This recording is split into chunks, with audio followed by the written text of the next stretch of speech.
تو طنز نہ کرو. طنز سے معاملہ کیا ہوتا ہے؟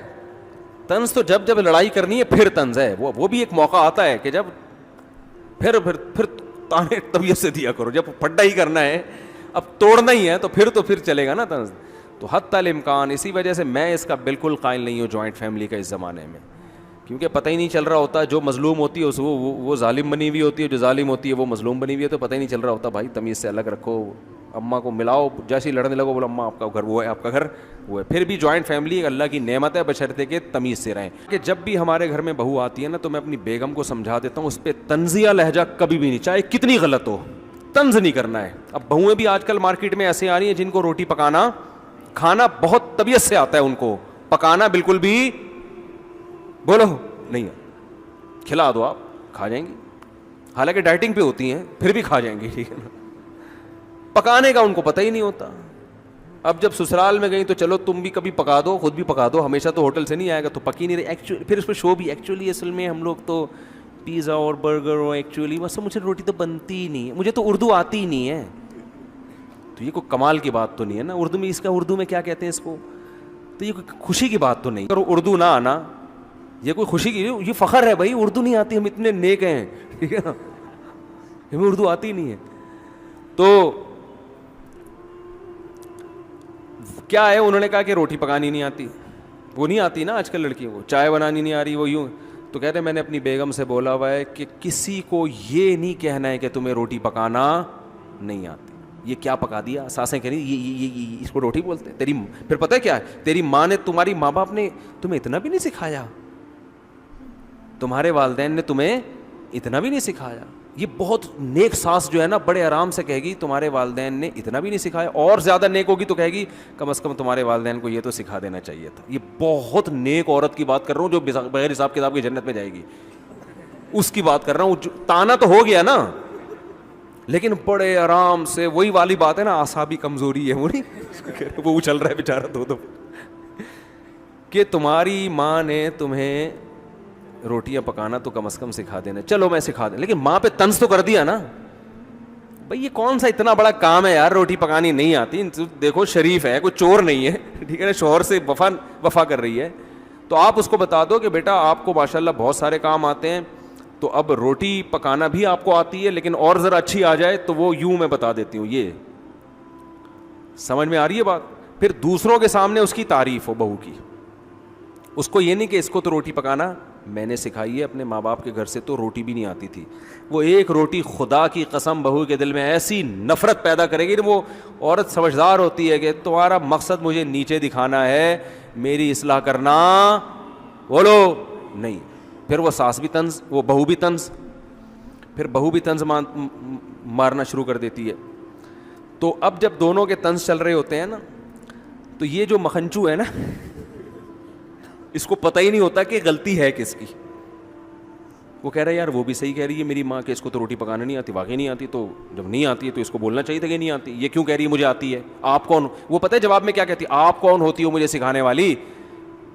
وہ طنز اس لیے کر رہی ہے کہ آپ نے کیا کیا, اس پہ طنز کیا ہے. جب طنز کیا تو وہ پھر تمیز سے نہیں کہے گی آپ میری والدہ محترمہ ہیں. تو آپ نے بالکل صحیح کہا کہ میرے ماں باپ نے تو مجھے روٹی پکانا بھی نہیں سکھائی. بات صحیح کی آپ نے, اور اس کا حل یہ ہے کہ اب آپ پکانا سکھا دیں مجھے. ایسا نہیں ہوتا بھائی مارکیٹ میں, اس کا پتہ ہے میرے آگ لگا دی, میرے ماں باپ کو برا کہہ دیا, اور مجھ پہ بھی طنز کہہ دیا. تو وہ جواب میں پھر وہی کہے گی آپ سکھا دو نا, آپ کو تو آتا ہے نا, آپ کے تو چونکہ ماں باپ بہت نیک تھے نا اصل میں, ہم تو جاہل اجٹ ہیں, ہمیں تو صرف کھانا آتا ہے. وہ جواب میں یہ ساس پھر جواب میں کہے گی تمہیں کیا تمہارے والدین نے بڑوں سے بات کرنے کی تمیز بھی نہیں سکھائی. یعنی نہ روٹی پکانا سکھائی, چلو روٹی نہیں سکھائی, تمیز تو سکھا دیتی نا, لگتا ہے تمیز بھی نہیں سکھائی. اب وہ دوسرا طنز ہو گیا, تو اب اس سے تو آگ.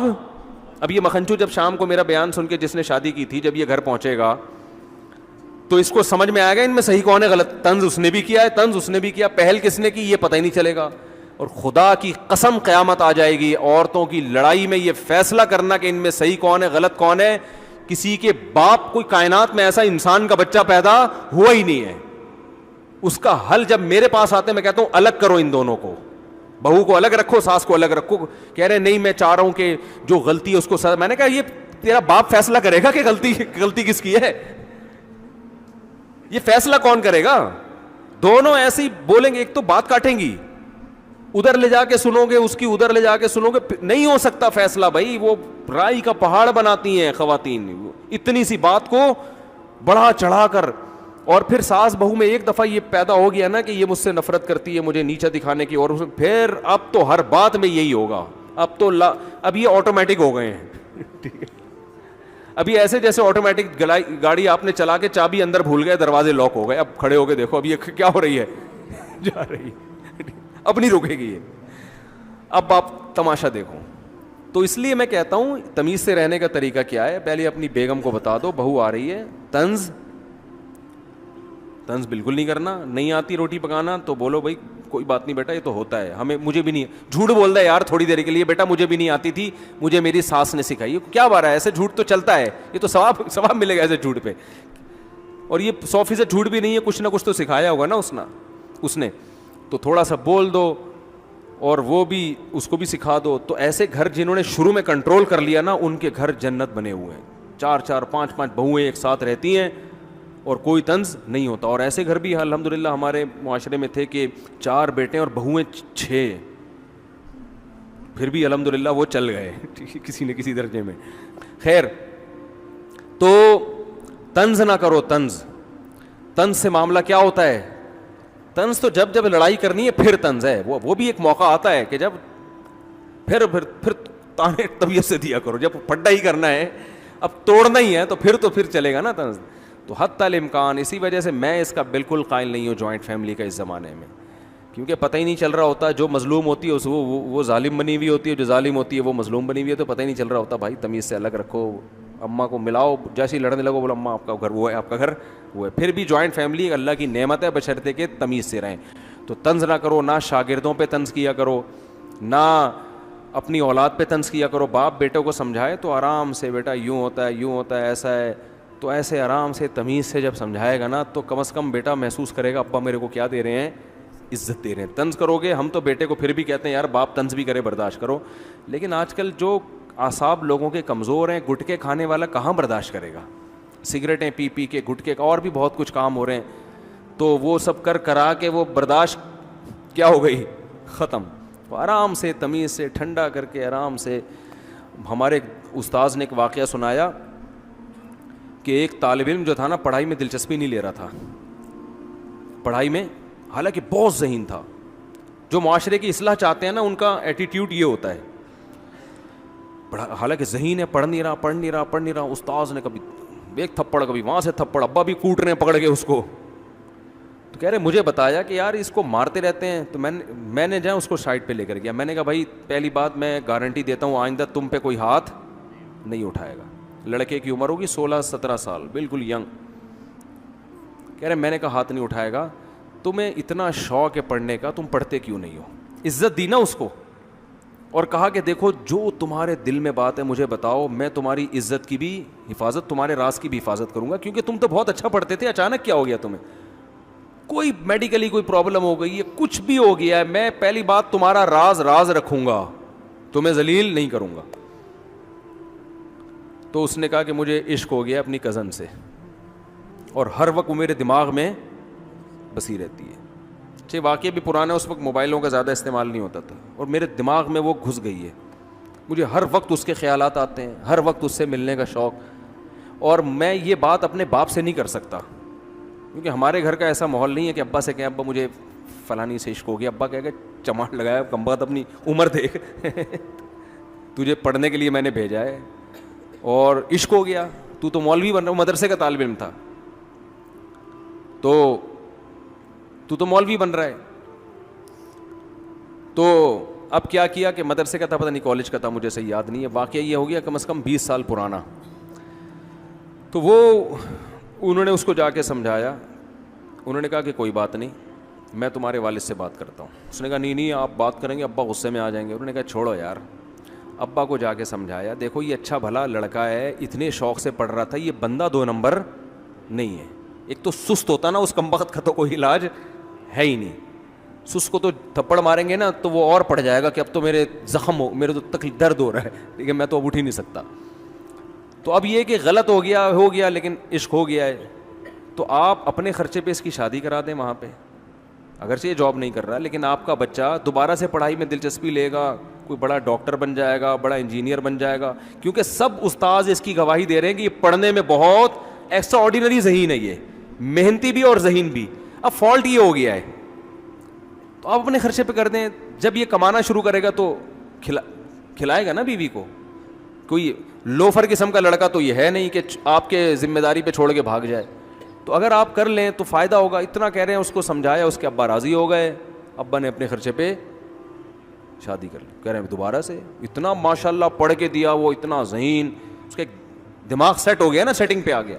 ہاں وہ رشتے سے انکار کر دیتے، وہ لڑکی والے راضی نہ ہوتے تو پھر لڑکی والوں سے ریکویسٹ کی جاتی، پھر بھی راضی نہ ہوتے، پھر چترول بنتے تھے. بیٹا جب نہیں دے رہے تو اب تو ہٹانا وہاں سے دماغ.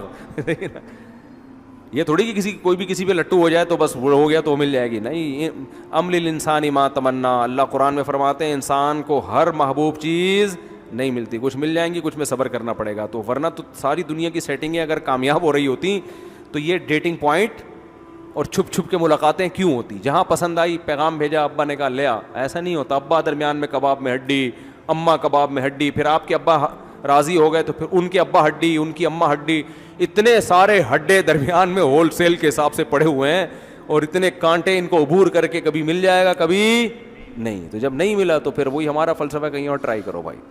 ٹھیک ہے نا. یہ نہیں کہ اس کے یہ جو کہتے ہیں میں تمہارے انتظار میں 20 سال بیٹھا رہوں گا، یہ پاگل آدمی ہے، بے وقوف آدمی ہے، یہ پاگل ہے، یہ کچھ بھی نہیں کر سکتا دنیا میں. ٹھیک ہے نا. 20 سال میں تو تمہارے بچے 20 سال کے ہو جائیں گے. اللہ کے بندے چھوڑ دے، ہٹا اس کو دماغ سے، نکال کہیں اور کر. اب جو دل میں جو جلن ہو رہی ہے وہ جلن خود بخود ختم ہو جائے گی جب اس سے تعلق چھوڑ دو گے. کوئی بھی خبر میں لے کے محبتوں کو نہیں جاتا. تو جو اصل بات جہاں سے شروع ہوئی تھی بس ختم کرتا ہوں. اگر تمیز سے کام کیا جائے نا، بہت سارے کام، بڑے بڑے مشکل مسئلے حل ہو جاتے ہیں. اور اگر یہی ہفڑ دفڑ اور تمیز نہیں ہے، ادب نہیں ہے، تو میرے بھائی بنے ہوئے مسئلے بھی کیا ہو جاتے ہیں. میں نے گھروں میں محبتیں تھیں، ذرا سی بات پہ تلواریں نکلتی ہوئی دیکھی، وہ بندوقیں نکلتی ہوئی، تمیز نہ ہونے کی وجہ سے. تو تمیز سینٹر ایک ہم سب کو کھولنا چاہیے جس میں ہم سب تمیز سیکھیں. خیر، میں نے اپنے ایک بہت سینئر استاد سے طلاق کا ایک مسئلہ آیا تھا. شراب میں کسی نے لکھ کے طلاق دی تھی. شراب پی کے کسی نے لکھ کے طلاق دی تھی اور اس کو کہنا تھا میرا ہوش نہیں ہے. تو اصل مسئلہ تو کہ شراب پی کے اگر کوئی زبان سے طلاق دیتا ہے تو ہو جاتی ہے، اور اس کے نہ ہونے پر یاد رکھو کوئی دلیل نہیں ہے.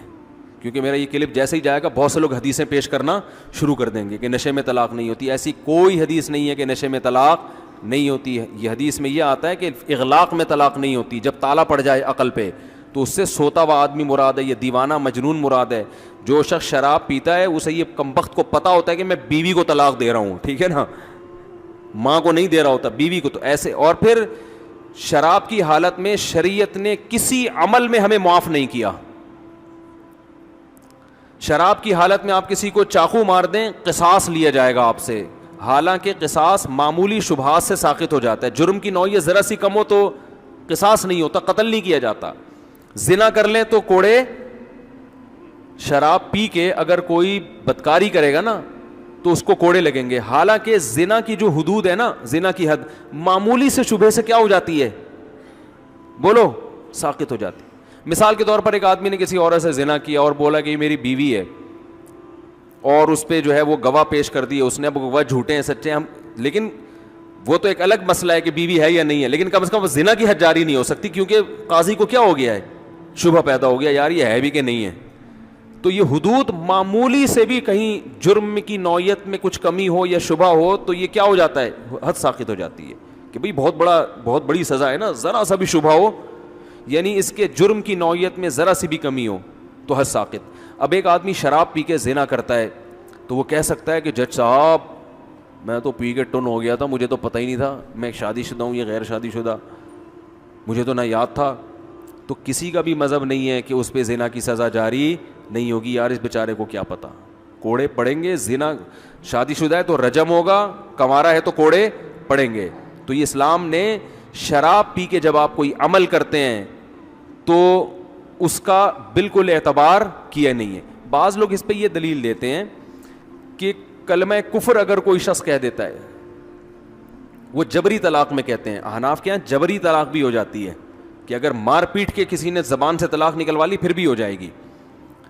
تو یہاں بھی یہ دلیل دی جاتی ہے کہ وہ تو اپنے اختیار سے نہیں دے رہا, وہ تو مجبور ہے, اور اس پہ تو عقل کے دروازے کیا ہو گئے ہیں, بند. حدیث میں آتا ہے نا اغلاق میں طلاق نہیں ہوتی, تو عقل کے دروازے اس پہ بند نہیں ہو گئے. بہت ہوشیاری سے اس نے ایک کام یہ کیا ہے کہ کوڑے سے بچنے کے لیے اس نے کیا کر دیا, اگر بے وقوف ہوتا تو ہڈیاں توڑوا دیتا. صحیح ہے نا. گن پوائنٹ پہ بھی طلاق ہو جاتی ہے, بندوق رکھی یہاں پہ, تو ڈاکو کہہ رہے ہیں طلاق دو اس کو ورنہ مار دیں گے. تو آپ کی عقل بند نہیں ہوئی ہے, آپ کو پتہ ہے کہ بھائی بیوی ایک طرف اور ایک طرف زندگی, تو عقل کا تقاضا یہ ہے کہ بیوی تو دوسری مل جائے گی, ٹھیک ہے نا, لیکن جان گئی تو یہ بھی کسی کام کی نہیں رہے گی, بیوہ ہو جائے گی. تو بہت ہوشیاری کے ساتھ آپ کہتے ہو بھائی مجبوری ہے کہ ابھی جان بچاؤ, بیگم کو فارغ کرو. تو زبان سے اگر جبری طلاق دے دی تو ہو جاتی ہے. اس کے نہ ہونے پر قرآن و سنت میں کوئی دلیل نہیں ہے, کوئی دلیل نہیں ہے. ہاں آپ یہ کہہ سکتے ہیں عورت کا قصور کیا ہے بیچاری کا, اس کو کیوں سزا دی جا رہی ہے. تو طلاق میں یہ نہیں دیکھا جاتا کہ قصور ہے یا نہیں ہے. ایک آدمی بیٹھے بیٹھے بیوی کو طلاق دے دے تو نقصان ہو گیا نا عورت کا, لیکن اس کا کوئی قصور ہے, کوئی قصور نہیں ہے اس کا, لیکن پھر بھی ہو گئی, ویسے ہی کو دے دے. تو یہ تو دنیا میں ظلم ہوتا ہے نا, تو اس کی سزا پھر دنیا میں بھی ملتی ہے اور آخرت میں بھی. اگر کسی نے بندوق کی نوک سے آپ سے طلاق دلوائی ہے تو غلط کیا ہے, اس کو کوڑے بھی لگیں گے, اس کو سزا بھی ملے گی. اور اگر ایک آدمی کا یہ فیشن بن چکا ہے تو اس کو قتل بھی کیا جا سکتا ہے, جج اس کو قتل کر دے گا, ابھی تو گھر اجاڑ رہا ہے, اور بھی اس سے جرمانہ لیا جائے, جو مہر وغیرہ اس سے لیا جائے گا. تو اور اس میں بچنے کا ایک ہیلا بھی ہے کہ اگر کوئی بندوق سے طلاق دلوانا چاہے نا تو ایک تدبیر بھی ہے, تو وہ میں نہیں بتاتا, پھر لوگ اس کا ناجائز فائدہ بھی اٹھاتے ہیں. کیونکہ بعض دفعہ عورت پہ ظلم بہت ہو رہا ہوتا ہے تو اس میں پھر جبری طلاق کے علاوہ کوئی راستہ ہوتا نہیں ہے, اتنا ظلم ہو رہا ہوتا ہے. عدالتیں شریعت کے مطابق خلا دے نہیں رہی ہیں اور وہ کم بخت طلاق بھی نہیں دے رہا, وہ مار رہا ہے, سگریٹ سے جلا رہا ہے. تو ایسے موقع پہ یہی آپشن رہ جاتا ہے کہ اس کم بخت کو مار پیٹ کے نا اس کے منہ سے طلاق نکلواؤ. ایسے واقعات ہوئے ہیں تو پولیس کو بلاؤ, اس کو چترول لگائے گی, اس کے اچھے بھی دیں گے.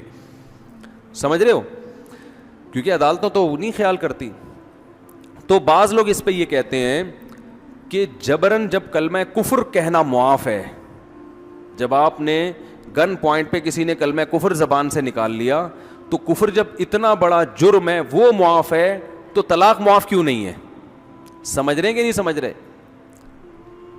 بھائی؟ قرآن کہتا ہے کسی نے تمہیں قتل کی دھمکی دی اور کہا کہ کافر ہو جاؤ, اور تم نے زبان سے کلمہ کفر کہہ دیا, زبان سے کیا کہہ دیا؟ کلمہ کفر, جان بچانے کے لیے. تو قرآن کہہ رہے اللہ معاف کر دے گا, تم کافر نہیں ہوگے بشرطے کہ دل میں مومن ہو, کیونکہ یہ مجبوری میں کہہ رہے ہو, خوشی سے تھوڑی دے رہے ہو. سمجھتے ہو کہ نہیں سمجھتے ہو؟ تو لوگ کہتے ہیں جب کلمہ کفر اتنا بڑا جرم ہے جو گن پوائنٹ پہ جب وہ اللہ نے معاف کر دیا تو طلاق تو اس سے کم درجے کی چیز ہے. تو یہ خوب سمجھ لیں کہ ایمان کا تعلق دل سے ہے, زبان دل کی عکاس ہوتی ہے.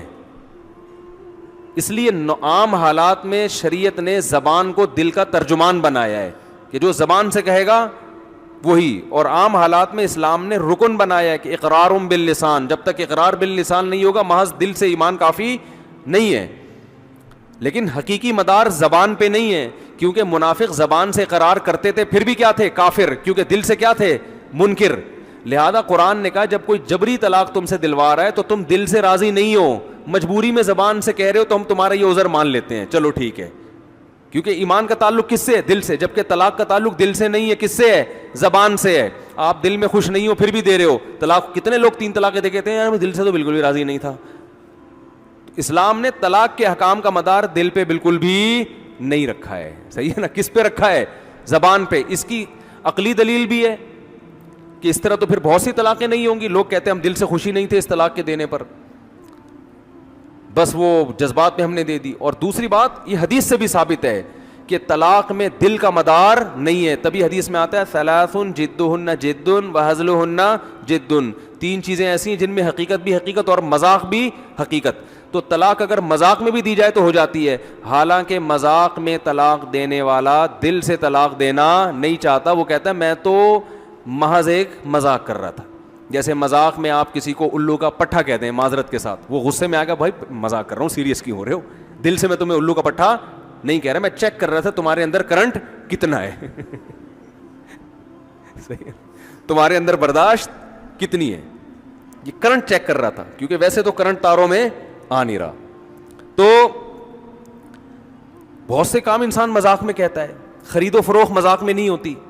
جیسے میں نے مذاق میں کہہ دیا کہ یہ گھڑی میں نے آپ کو 1 لاکھ میں دی, آپ کو پتا ہے مجھ سے مذاق کر رہے ہیں, آپ نے کہا کہ میں نے 1 لاکھ میں خریدی, آپ کو پتا ہے کہ میں بھی کیا کر رہا ہوں, مذاق, دونوں کو پتا ہے مذاق کر رہے ہیں. تو نہ یہ 1 لاکھ میں آپ کی ہوئی, نہ میں اس قیمت کا مالک بنا, یہ ڈرامہ ہے, اس میں نہیں ہوگی طلاق, سوری اس میں خرید بے و شراء نہیں ہوگی. لیکن طلاق میں حدیث میں آتا ہے ورڈنگ پر ہے, ورڈ, الفاظ کیا یوز ہو رہے ہیں. دل کی خوشی کا اعتبار, دل کی نیت کا اعتبار نہیں ہے. تو جب جبر میں گن پوائنٹ پہ طلاق دی جاتی ہے تو طلاق دینے والی کی نیت طلاق کی نہیں ہوتی, صرف الفاظ ہوتے ہیں. تو اسلام کے قرآن و سنت کہتا ہے طلاق میں مدار کس پر ہے, الفاظ پر, دل راضی نہیں ہو ایسا اس سے نہیں. جبکہ ایمان کا تعلق کس سے ہے, دل سے ہے.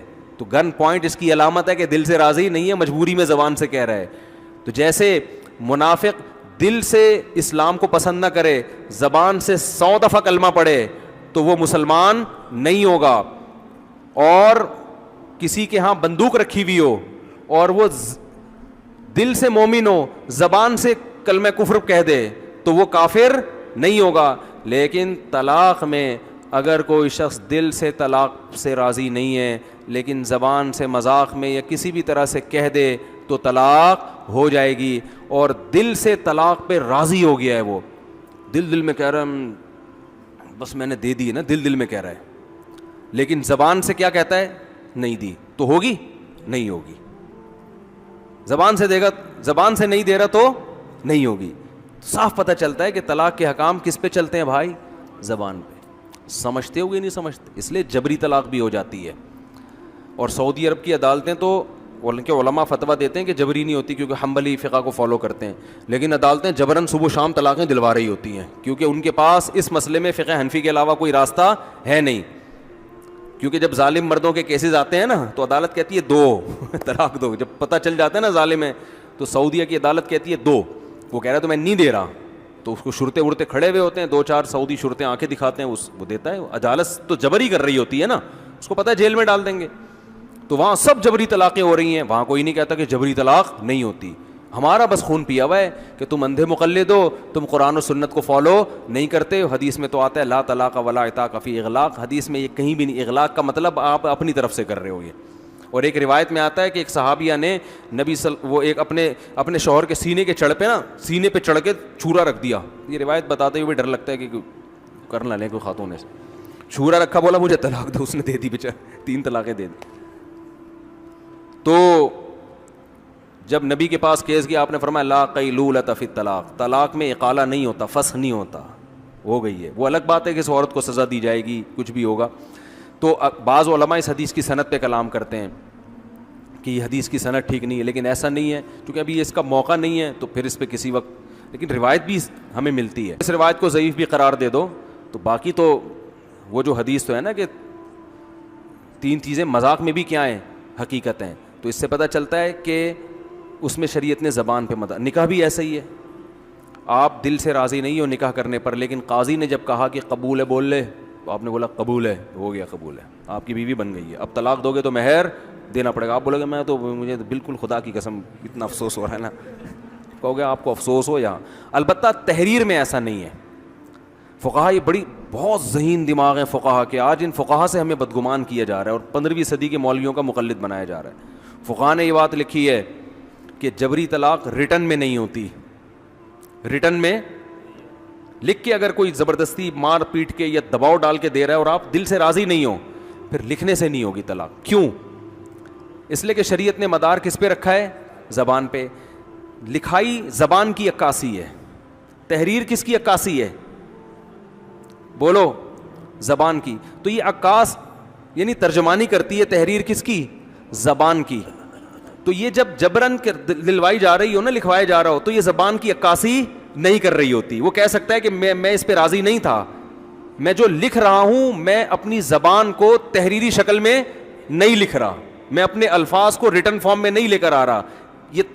یہ یعنی میں یہ خوشی سے نہیں کر رہا یہ کام, تو ایسے موقع پر اس کی تحریر اس کی زبان کی عکاس نہیں ہے, اس کی زبان کی ترجمان نہیں ہے, اور اس کی بات دلیل بھی ہے کہ دیکھو بندوق لے کے بیٹھا ہوا تھا, دیکھو تھپڑ مار رہا تھا, دیکھو ابا آنکھیں دکھا رہے تھے, ٹھیک ہے نا, تو میں تو خوش نہیں تھا اس پہ. تو اگر وہ دعویٰ کرتا ہے کہ میں خوش نہیں تھا اور اس پہ قرینے بھی موجود ہوں, خالی دعویٰ برائے دعویٰ نہ ہو, قرائن بھی ہوں, تو اس کا مطلب ہے کہ یہاں تحریر زبان کی ترجمانی نہیں کر رہی, کیونکہ یہ راضی نہیں ہے. ترجمان وہی ہوتا ہے جو راضی ہوتا ہے. آپ کہہ سکتے ہیں کہ وہاں پھر دل بھی تو, زبان بھی تو دل کی ترجمانی نہیں کر رہا نا, جب بندوق سے طلاق دلوا رہے ہیں تو وہاں زبان دل کی ترجمانی نہیں کر رہی, تو اس کی کوئی ضرورت نہیں ہے. دل کی ترجمانی زبان نہ بھی کرے تو مدار کس پر ہے, زبان پر ہے. جبکہ کتابت ریٹن فارم میں جب ہوگی طلاق تو جب ہوگی جب وہ الفاظ کو تحریر میں وہ لا ہی نہیں رہا تحریر میں, یا وہ لا رہا ہے مگر خوشی سے نہیں لا رہا. تو یہاں زبان جب دل کی عکاسی نہ بھی کرے تو اس سے کوئی فرق نہیں پڑتا, لیکن تحریر کے لیے ضروری ہے, کیونکہ تحریر اصل نہیں ہے کلام میں, وہ ایک ضرورت ہے. بعض دفعہ لوگ بات کہنے کے بجائے لکھنے کو ترجیح دیتے ہیں, تو ایک ضرورت کے لیے شریعت نے اس کو رکھا ہوا ہے کہ بھائی چلو بولنا نہیں چاہتے, منہ سے پھوٹنے میں تمہیں تکلیف ہو رہی ہے, لکھ کے دینا چاہتے ہو کسی بھی وجہ سے. تو یہاں جب تحریر زبان کی ترجمانی نہیں کر رہی ہوگی تو پھر تحریری طلاق واقع نہیں ہوگی. اس لیے ہم کہتے ہیں جبراً اگر تحریری طور پہ طلاق دے دی جائے تو وہ واقع نہیں ہوتی. سمجھتے ہوگی نہیں سمجھتے, تو آج بہت ہوتا ہے نا, دباؤ میں ڈال کے داماد کو لیں دے طلاق دے, وہ بیچارہ لکھ دیتا ہے, وہ اس کو دیکھ رہا ہوتا ہے سالے کو. تو ایسے موقع پہ اگر زبان سے نہیں دی ہے تو نہیں ہوگی طلاق.